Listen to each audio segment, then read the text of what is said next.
दोस्तों yes bank की बात करें तो यहाँ पे एक बड़ी अपडेट निकल के आ रही है। आरबीआई की तरफ से यस बैंक के ऊपर पेनल्टी लगाई गई है और अगर आप पेनल्टी की अमाउंट अगर आप देखोगे तो बिल्कुल चौंक जाओगे। यहाँ पे सबसे जो बड़ी बात निकल के आ रही है, यस बैंक का स्टॉक काफ़ी समय से कंसोलिडेट हो रहा है एक ही सीमित दायरे में। क्या यहाँ से एक शानदार तेजी की संभावना बनने वाली है या फिर स्टॉक में आने वाले समय दबाव देखने को मिलेगा? क्या इस लेवल पे खरीदारी की संभावना बन रही है? मार्केट एक्सपर्ट का क्या कहना है? क्या आने वाले समय इसके टारगेट देखने को मिल सकता है? सबसे जो बड़ी बात है कि पिछले दिनों बाजार में ज़बरदस्त गिरावट हुई, उसके बावजूद भी स्टॉक ने अपना सपोर्ट नहीं तोड़ा है। तो क्या यहाँ पे खरीदारी बिल्कुल बन रही है? जानने की कोशिश करेंगे इस वीडियो के माध्यम से। यस बैंक जो एक तरह से डिजिटल टेक्नोलॉजी के दम पे पूरे मार्केट शेयर में देखें तो सभी बैंकों को पछाड़ के नंबर 1 पोजीशन पे आ चुकी है। यूपीआई ट्रांजैक्शन में सबसे आगे इसका बिजनेस है।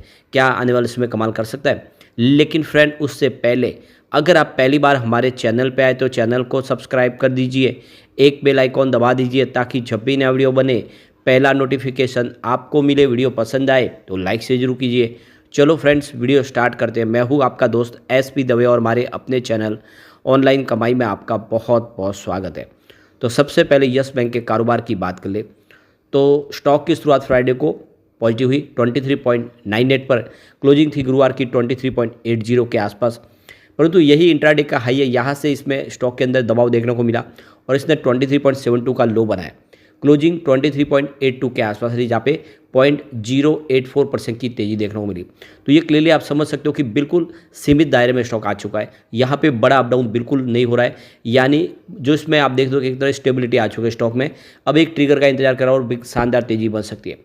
आप ये देख सकते हो इस पूरे महीने के अंदर जो स्टॉक आपको 23 के आसपास ही दिखाई देगा। 31 तारीख को इसकी प्राइस जो थी वो 23 के आसपास थी और आप देख सकते हो कि आज मतलब शुक्रवार के दिन भी देखें तो प्राइस 23 के आसपास ही थी। बीच में जरूर ये 24 तक स्टॉक गया, लेकिन फिर थोड़ा सा ऊपर के लेवल से दबाव रहा है, स्टॉक 23 पर आ गया। और जब आप देखें तो रिजल्ट घोषित हुआ था इस बार हमारा, रिजल्ट के दिन मार्केट क्रैश कर गया। 6000 पॉइंट की इंट्राडे में गिरावट हुई थी। उसके बावजूद भी यहाँ पे देखें तो जो लो बना था वो करीब 21-22 रुपये के आसपास ही था। ये इस बात का सबूत है कि भारी गिरावट में भी स्टॉक बहुत मजबूत है, 20 से नीचे जाने को तैयार नहीं है। तो जब एक दिन में 6000 पॉइंट की भारी गिरावट हुई उसके बाद भी अगर स्टॉक ज़्यादा नहीं गिरा तो हम कह सकते हैं कि इसमें बड़ी गिरावट की संभावना नहीं दिख रही है और आने वाले समय एक शानदार संभावना बनेगी। तो स्टॉक ज़रूर इस बार 30 को क्रॉस करके नई हाई बनाने को तैयार हो जाएगा। यहाँ पे इसकी परफॉर्मेंस देखें तो पिछले 5 सालों में जिसने भी निवेश किया होगा उसको 79% का निगेटिव रिटर्न मिला है। ये वक्त वो था जब राणा कपूर का कामकाज था और राणा कपूर ने बैंक को डुबाने में कोई कसर नहीं रखी थी। लेकिन पिछले 2 सालों में जब से एसबीआई के हाथ में कमान आई है 86% का इसने पॉजिटिव रिटर्न दिया है। पिछले 1 साल की बात करें तो यहाँ पे 45% की तेज़ी बनी है। बात अगर करें हम 6 मंथ की तो यहाँ पे स्टॉक ने 12% का रिटर्न दिया है। पिछले 1 महीने में देखें तो यहाँ पे 7% की तेज़ी बनी है और बात अगर 1 वीक की कर ले तो 4% की तेज़ी बनी है। ओवरऑल आप देखें तो पिछले 2 साल से इसमें कहीं कोई निगेटिव रिटर्न नहीं है, लेकिन उतना शानदार रिटर्न भी नहीं है क्योंकि स्टॉक 32 से नीचे आया है ऊपर के लेवल से। ये भी अब बड़ी बात है। यहाँ पे जो बड़ी अपडेट निकल के आ रही है, ये जो एक्सचेंज को जानकारी यस बैंक के माध्यम से दी गई है, उसमें कहा गया कि 13 जून 2024 को रिजर्व बैंक ऑफ इंडिया की तरफ से यानी आरबीआई ने उनके ऊपर मॉनेटरी पेनल्टी लगाई है 100 रुपीज़ की। तो आप देख सकते हो कि अमाउंट तो बहुत ही छोटी है, लेकिन पेनल्टी होता है और ये आप समझो कुछ कानून नियम का जब उल्लंघन होता है तब उसके ऊपर पेनल्टी लगाई जाती है। तो भले ही उसकी अमाउंट छोटी हो, लेकिन एक तरह से उसमें कुछ कंपनी के कामकाज के ऊपर सवाल तो उठता ही है।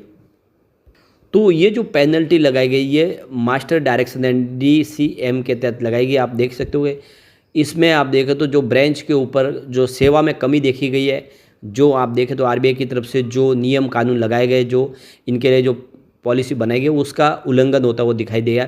तो इसीलिए अगर आप देखें तो यहाँ पे ये डेट भी दी गई 3 अप्रैल 2023 की दिन बैंक के कामकाज में कुछ कमी देखने को मिली है और इसी की वजह से देखें तो यह इनके ऊपर पेनल्टी लगाई गई है।